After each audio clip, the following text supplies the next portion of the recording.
네, 안녕하세요. 공군자교직을 준비하는 수험생 여러분, 저는 한국사 과목을 가르치게 된 정직한이라고 합니다.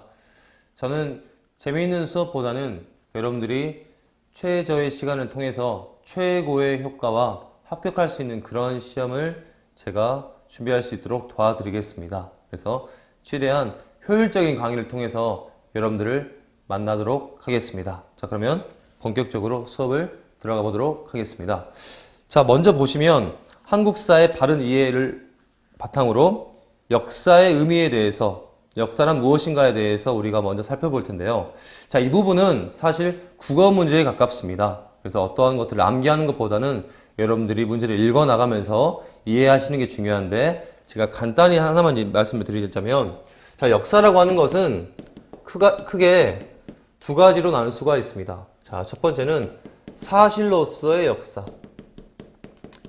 이 역사는 과거에 일어난 일 그 자체를 아주 강조하는 입장입니다. 그래서 있는 그대로의 그 사실 그 자체, 이 역사는 역사의 객관성을 대단히 중시 여기는 역사입니다. 그래서 이걸 얘기했던 대표적인 학자가 바로 랑케가 있죠. 랑케. 서양의 역사학자 랑케가 있고, 자, 그 다음에 사실로서의 역사에 대비되는 바로 기록으로서의 역사가 있습니다. 기록으로서의 역사라고 하면, 이거는 역사라고 하는 것은 사실뿐만이 아니라 이 사실에 의거하여 역사가의 주관, 역사가의 견해와 의견이 첨가되어야 한다고 하는 측면입니다. 그래서 이거는 사실 그 자체만이 아니라 역사가의 관점이 담겨져 있는 그런 의견 자체를 더욱더 중시 여기는 입장이라고 할 수가 있겠습니다. 그래서 이 입장을 얘기했던 학자는 바로 E.H. 카라고 하는 그런 학자가 있겠습니다. 그래서 이 두 측면만 여러분들이 시험에 나오면 구분을 할 줄 알면 됩니다. 그래서 이와 관련된 문제를 바로 풀어보도록 하겠습니다. 출제 예상 문제 1번을 보시도록 하겠습니다. 자, 1번. 다음 글을 근거로 할 때 사료를 탐구하는 자세로 옳지 않은 것은?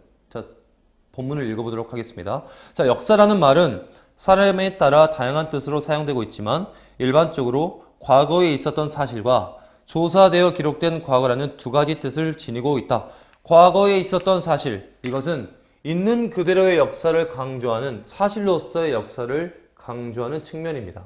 그리고 조사되어 기록된 과거, 이것은 기록으로서의 역사, 역사가의 주관성을 강조하는 측면이라고 할 수가 있겠습니다. 자, 두 측면 비교가 되시죠? 자, 즉 역사는 사실로서의 역사와 기록으로서의 역사, 기록으로서의 역사는 사실 플러스 역사가의 견해라고 얘기할 수가 있겠습니다. 두 측면이 있다.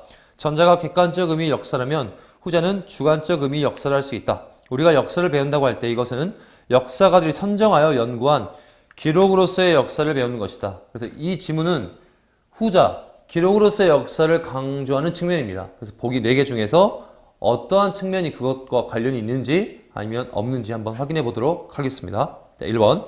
사료는 과거에 있었던 사실이므로 그대로 사실로서의 역사라고 판단한다. 여기서 중요한 말은 그대로죠, 그대로. 이 그대로 있는 그 사실 자체를 강조하는 것은 바로 사실로서의 역사를 강조하는 것이죠. 그래서 정답은 1번이 되겠습니다. 자, 2번. 사료를 이해하기 위하여 그 사료가 기록된 당시의 전반적인 시대 상황을 살펴본다. 이것은 역사가가 역사를 서술할 때 하는 작업입니다. 그래서 2번 같은 경우는 기록으로서의 역사를 강조하는 것이죠. 3번. 사료 또한 사람에 의하여 기록된 과거이므로 기록한 역사가의 가치관을 분석한다. 역사가에 대해서 강조했기 때문에 이것 또한 기록으로서의 역사를 얘기하는 것입니다. 4번.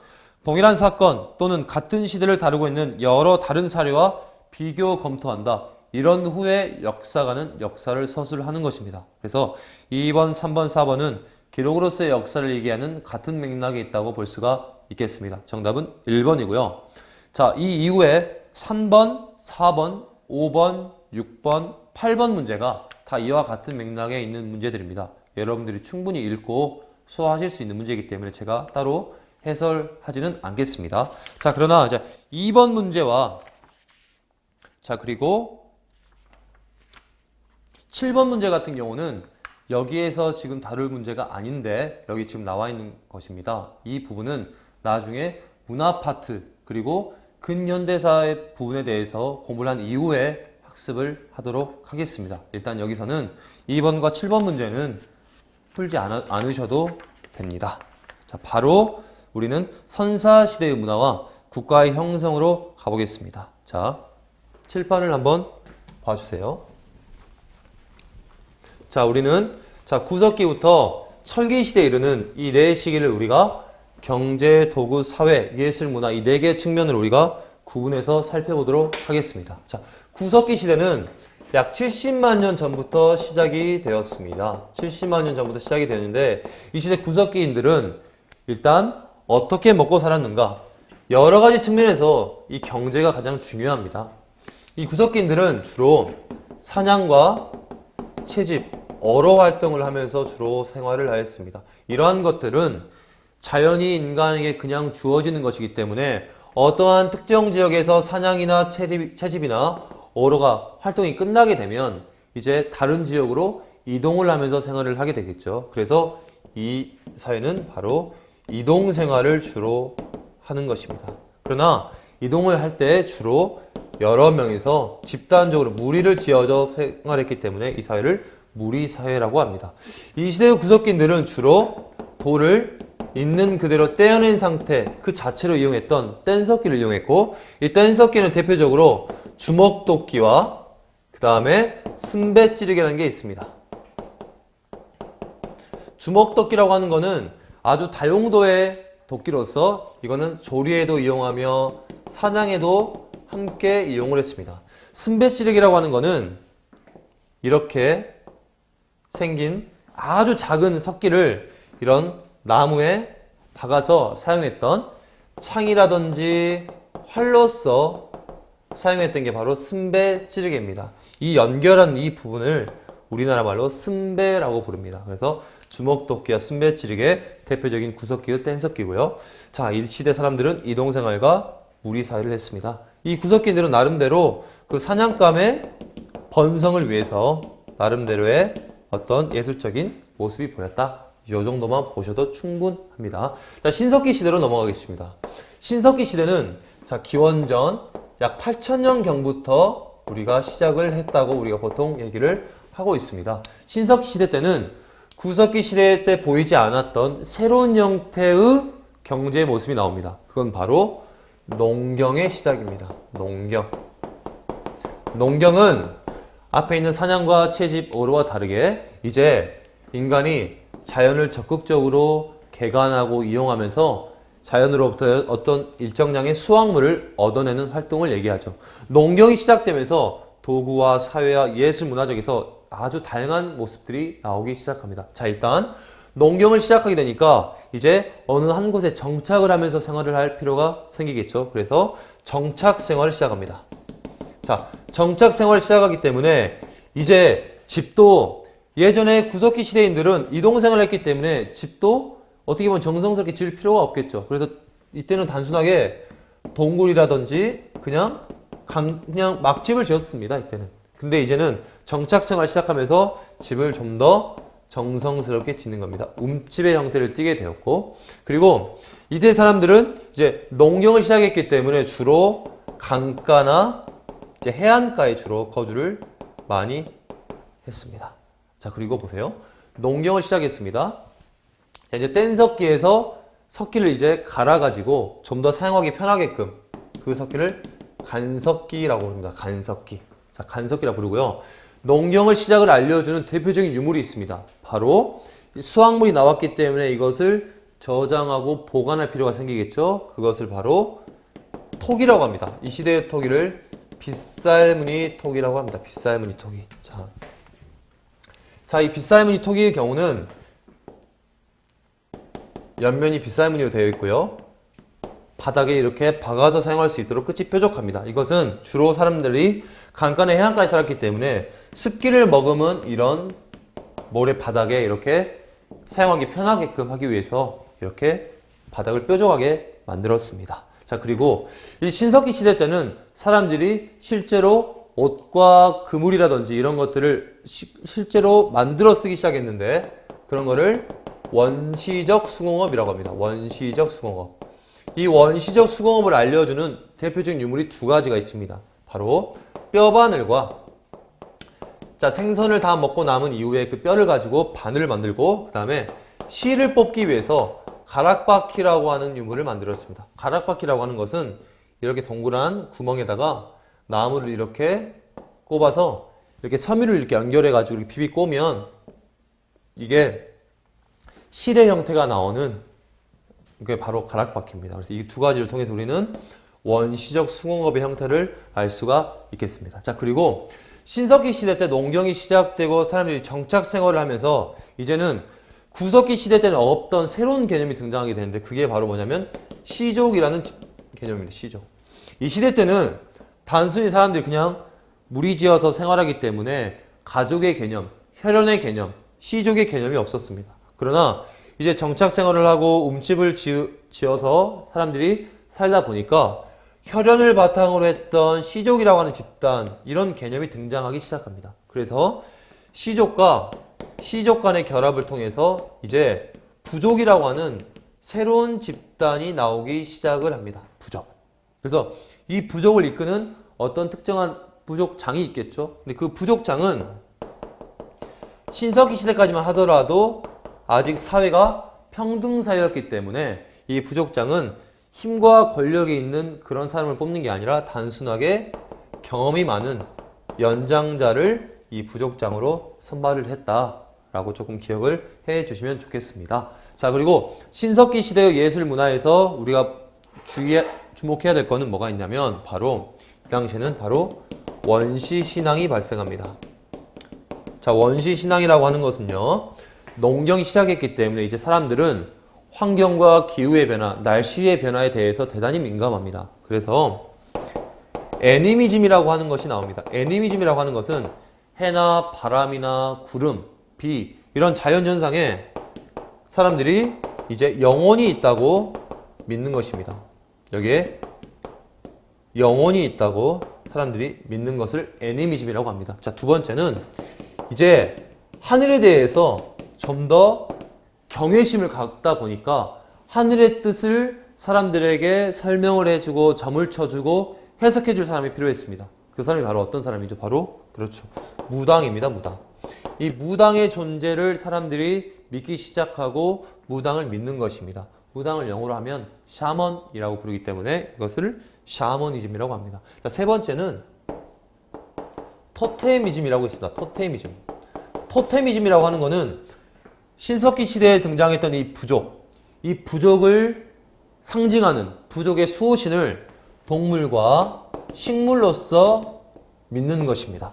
이거를 토테미즘이라고 그러고 이 세 가지의 특징이 바로 신석기 시대의 원시신앙이라고 할 수가 있겠습니다. 그 출발은 바로 이 농경의 시작입니다. 됐습니까? 자, 그리고 신석기 시대를 넘어서 이제 바로 청동기 시대로 갑니다. 청동기 시대는 기원전 15세기경부터 시작되었다고 하는 게 보통입니다. 자, 청동기 시대 같은 경우는 기원전 1500년입니다. 기원전 1500년. 자, 기원전 1500년부터 시작했다고 하는데, 자, 청동기 시대의 경제적인 모습으로서 우리가 주목할 만한 것은 뭐가 있냐면 바로 벼농사의 시작입니다. 벼농사. 자, 농경이 처음 시작되었다라고 하는 거는 우리가 신석기 시대였는데 이때의 농경은 주로 밭농사였습니다. 밭은 벼에 비해서 별다른 기술이 필요가 없습니다. 밭은 이제 땅에다가 작물을 심고 적당한 때 비가 오고 햇빛이 쬐면 밭작물 같은 경우는 알아서 잘 성장을 하지만 벼 같은 경우는 물도 제때 잘 줘야 되고 되게 기술이 필요한 게 바로 벼농사입니다. 그래서 벼농사가 시작이 되면서 어떠한 일이 벌어지냐, 벼라고 하는 작물은 다른 작물에 비해서 이 재배하는 면적당 수확물이 아주 많습니다. 벼는. 그리고 그 사이에 이제 농업 기술이 발전하기 시작하면서 이제 청동기 시대는 바로 잉여 생산물이 등장합니다. 잉여 생산물. 잉여 생산물이라고 하는 것은 사람이 먹고도 남음이 있다는 것이죠. 배가 부름에도 불구하고 남는 것이 생겨납니다. 이 잉여 생산물이 등장하기 시작하면서 이제 사람들에게는 어떠한 개념이 나오냐? 바로 사회적인 면으로서 내 것과 네 것, 사유재산이라는 개념이 나옵니다. 사유재산. 사유재산이 나오기 시작하고 더욱더 많은 사유재산을 차지하기 위해서 사람들끼리 바로 전쟁이 활발해집니다. 그러면서 계급이라고 하는 개념이 출현하게 됩니다. 계급.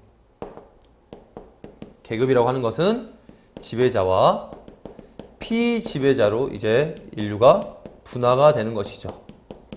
신석기 시대까지만 하더라도 인류 사회는 평등 사회를 구성하고 있었지만 이제 계급이 출현하면서 이제 불평등 사회로 나아가는 것입니다. 그래서 계급의 출현도 함께 조금 기억을 해 주시면 좋겠고요. 자, 청동기 시대 때 도구적인 면으로서는 청동을 사용했겠죠. 청동은 이 석기와 다르게 대단히 재료를 구하기도 어려울 뿐더러 오늘날로 얘기하면 약간 다이아몬드 같은 게 바로 청동기입니다. 그래서 청동기는 재료를 구하기도 어렵고 조금 약합니다. 약하기 때문에 청동으로는 주로 의식을 행사하는데 주로 썼습니다. 그래서 이 지배자의 권위를 높이고 하늘의 제사를 지내는 용도로 주로 썼기 때문에 이때 청동기는 주로 비파형 동검과 거친 무늬 거울이 있습니다. 거친 무늬 거울.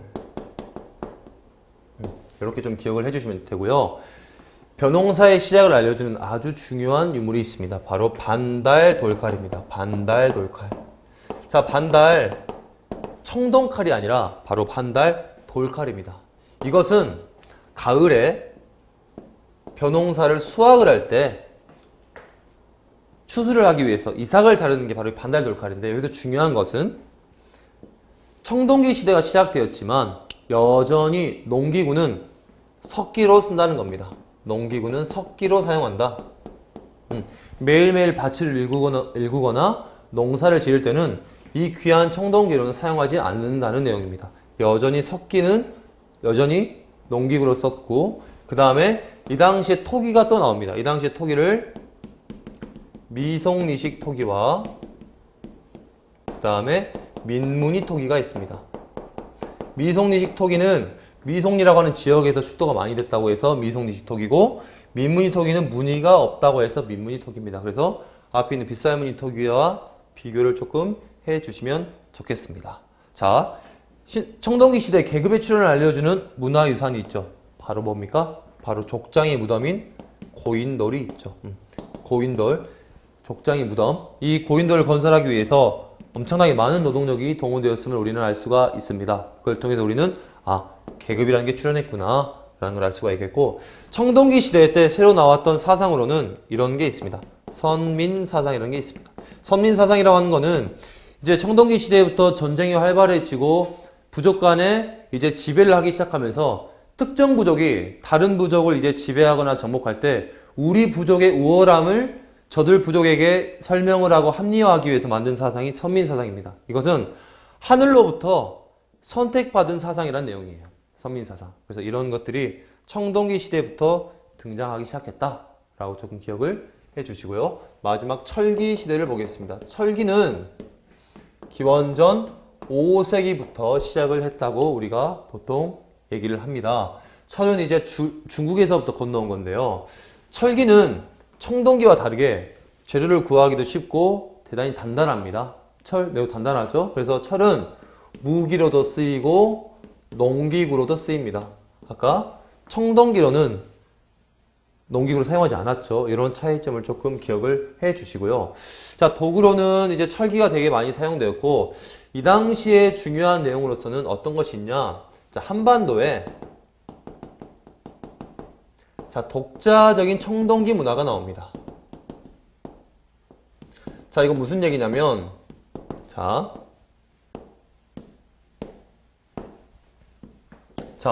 이 철기 시대가 시작이 되면 기존의 비파형 동검과 거친 무늬 거울 이런 청동기 같은 경우는 우리 한반도뿐만 아니라 중국이라든지 저 만주 지역의 모든 지역에서 발견된 게 바로 이런 청동기입니다. 그런데 철기 시대가 시작되면서 기존에 계속 써왔던 청동기의 새로운 모습이 우리 한반도 내에서만 나온다는 얘기입니다. 그래서 우리 한반도의 영토 내에서만 이 안에서만 발견이 되는 청동기가 바로 이 철기시대 때 나온다는 거예요. 이 종류의 세 가지가 있습니다. 첫 번째, 세형 동검이 있습니다. 세형 동검. 두 번째, 잔무늬 거울이 있어요. 잔무늬 거울.